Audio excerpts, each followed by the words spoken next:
Hello friends, अभी poem appreciation के लिए अपने पोएम और पोइट के नाम तो याद किए होंगे, लेकिन जब एग्ज़ाम में एक्सट्रैक्ट आएगा पोएम का तो आपको पता कैसे चलेगा कि दी हुई पोएम कौन सी है। तो इसलिए इस वीडियो में आपके लिए कुछ इंपॉर्टेंट वर्ड्स लाया हूँ जिससे आपको पोएम कौन सी है ये पता करने में हेल्प होगा। जैसे कि फर्स्ट जो पोएम है, अगर उसका एक्सट्रैक्ट आता है तो उसमें आपको लाइन मिलेगा I take the open road, या फिर एक्सट्रैक्ट पीछे से आता है तो डिलीशियस बर्डन। इनमें से अगर कोई वर्ड है तो समझ आना कि ये फर्स्ट पोएम है।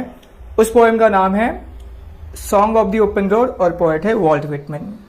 अगर पोएम के एक्सट्रैक्ट में आपको वीवर्स ऐसा कुछ लिखा हुआ मिले तो समझ जाना कि वो सेकेंड पोएम है इंडियन वीवर्स, जिसको सरोजनी नायडू ने लिखा है। एंड अगर आपको थर्ड पोएम आती है तो उसमें एक वर्ड मिलेगा एबट। अगर एबट वर्ड नहीं आया, राल्फ द रोवर, इनमें से कोई वर्ड आएगा, एबट, एबेब्रथॉक, राल्फ द रोवर, तो समझ जाना कि ये थर्ड पोएम है जिसका नाम है the Inchcape rock and poet है रॉबर्ट साउदी। एंड अगर आपको फोर्थ पोएम का एक्सट्रैक्ट आता है, फोर्थ पोएम जो है जिसमें आपको हर एक क्वेश्चंस दिखाई देंगे हर एक स्टैंजा में, तो समझ जाना कि ये फोर्थ पोएम है have you earned your tomorrow, जिसको लिखा है एडगर गेस्ट ने।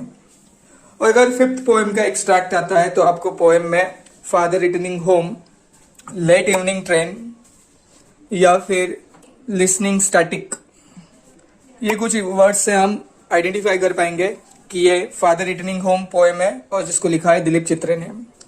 अगर आपको पोएम का एक्सट्रैक्ट में मनी ये वर्ड दिखाई देता है तो हमारे पास जितने पोएम्स है उसमें मनी ये वर्ड सिर्फ सिक्स्थ पोएम के इसमें है, जिसका नाम ही है मनी पोएम और जिसको लिखा है विलियम एच डेवियस ने। और अगर आपको पोएम के एक्सट्रैक्ट में ब्यूटी के बारे में बताया गया है सो समझ आना कि वो सेवेंथ पोएम है शी वॉक्स इन ब्यूटी, जिसको लिखा है लॉर्ड बायरन ने। और इसके अलावा अगर आपको जो एक्सट्रैक्ट दिया है उसमें रिवर्स के बारे में या टाउन के बारे में कुछ बताया गया है तो समझ आना कि ये लास्ट पोएम है स्मॉल टाउन्स एंड रिवर्स, जिसको लिखा है मेमन डाई ने।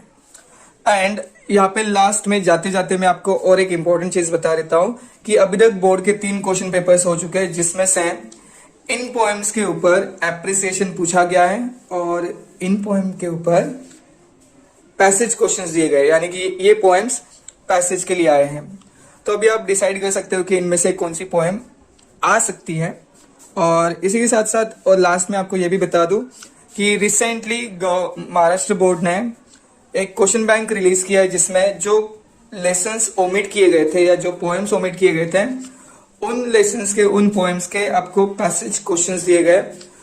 तो हो सकता है कि बोर्ड के क्वेश्चन पेपर में इनके ऊपर क्वेश्चन आ सके, तो आप उनको प्रिपेयर करना।